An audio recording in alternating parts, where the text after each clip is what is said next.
Welcome to 60 Seconds of Wellness Reflection. I'm Joyce Chacha from Wellness Hub, and today let's decode something that is very close to us, and these are our today's teens. The truth is that they are not just moody or disrespectful. They are actually navigating the most complex stage of life, where identity is forming, hormones are raging, and the world is louder than ever before. So, these teens that you're talking about, or adolescents, are typically between 10 to 19 years old. This is also according to WHO. And it's a phase of intense psychological, physical, emotional, and social growth.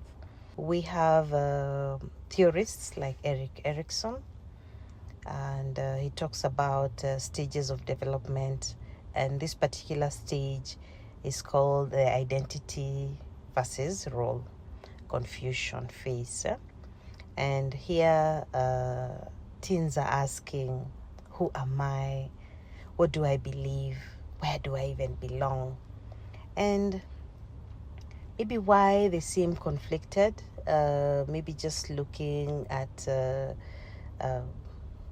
their brain and the science behind it is that the prefrontal cortex, the part of the brain that handles decision making, the impulse control, and future planning, is still developing.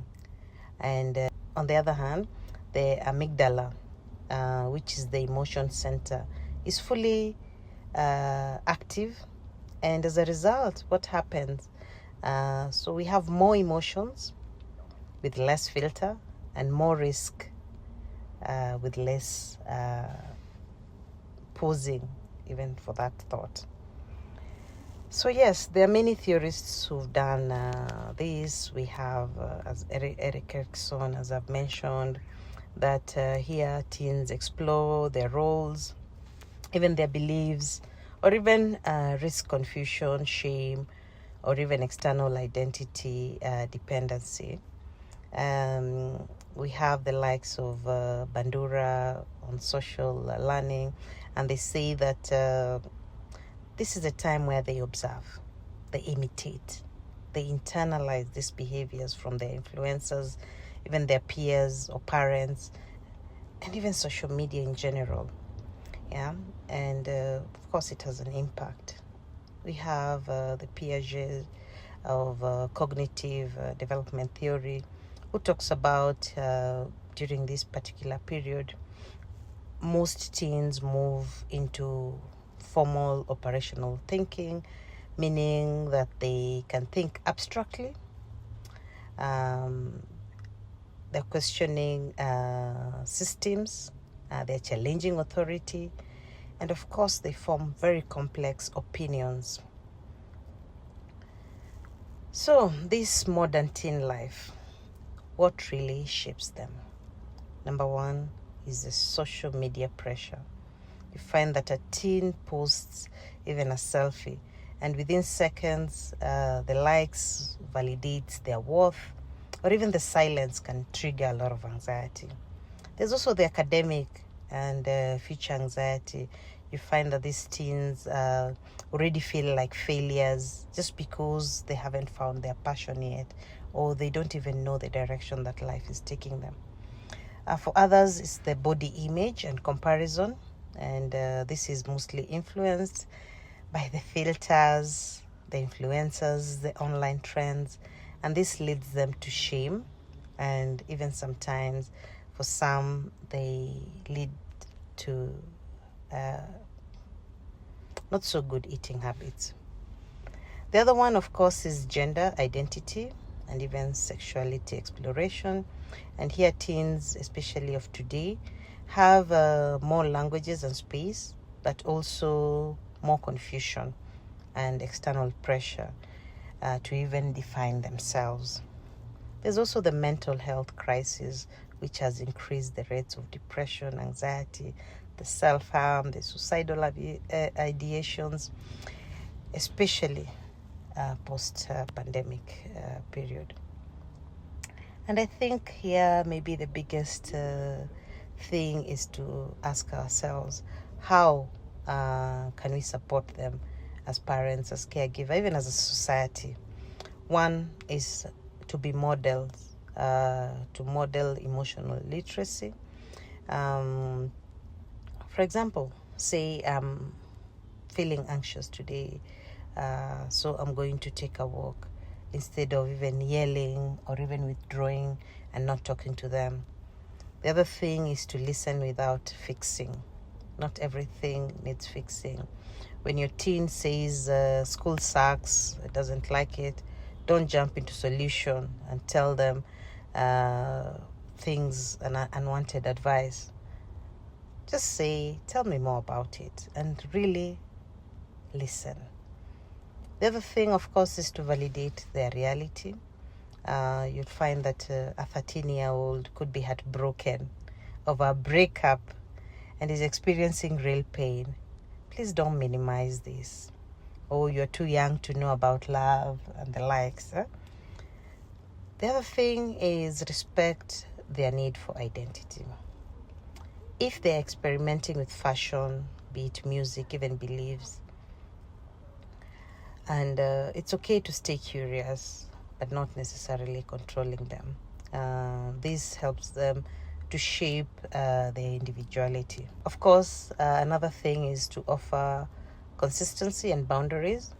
For example, creating gadget-free dinner time or school night without any devices, being tech-free. It's important to set bedtime routines, not as punishment, but more anchored to help them have a more consistent way of doing things. The other thing is to encourage safe exploration. And what do we mean here? Let them try out their interests, be it music, be it drama, be it debates, coding, even if they will later quit. They want to join football today, tomorrow they want to do tennis. It's okay.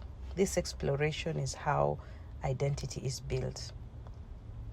The other thing is to create mentally safe spaces, and this is support schools, churches, and community programs that are a center of youth voices, advocate for their mental health.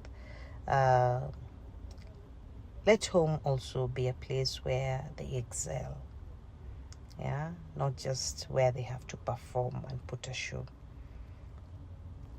I'd say what? An analogy that I could compare, teens are like seedlings reaching for sunlight.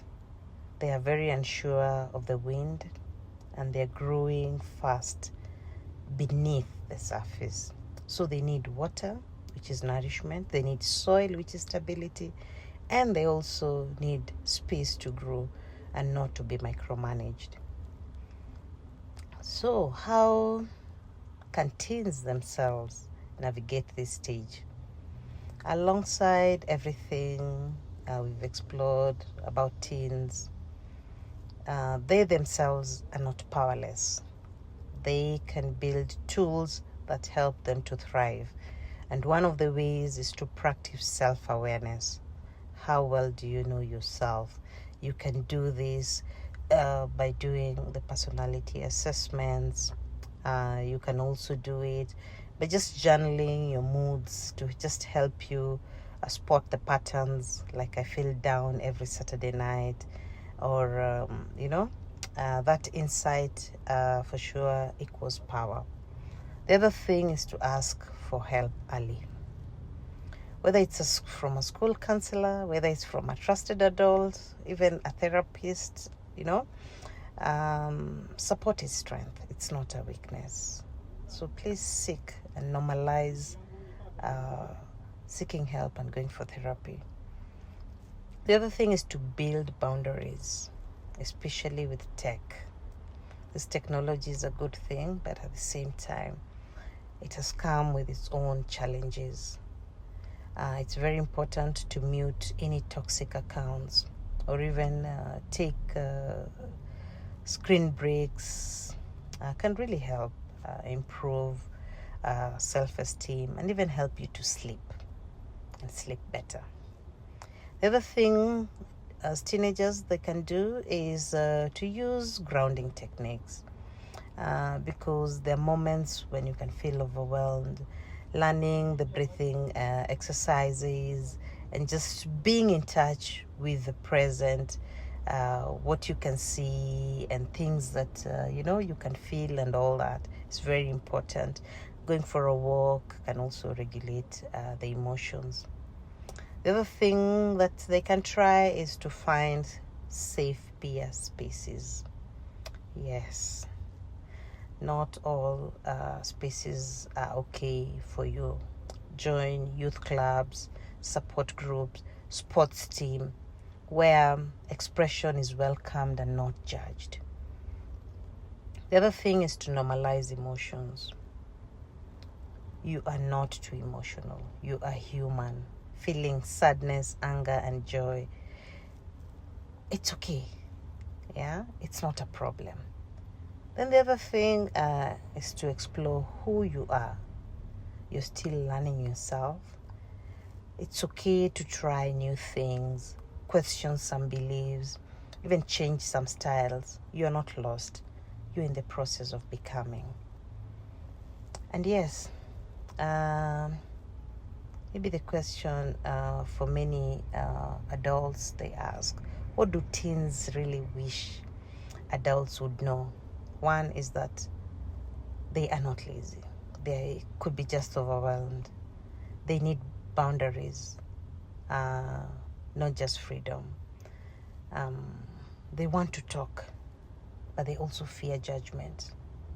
And their silence does not mean that they don't care. And also, their emotions are loud because they don't know how to turn them down yet. They don't know how to control it. So for teens today, what can I say? Let's say this together. I choose to understand before I correct. I choose curiosity over control. I choose connection over criticism. My challenge for today is that if there is a teen in your life, pause today and ask, what's something I might not understand about them? Then listen, not fix, but hear. Thank you.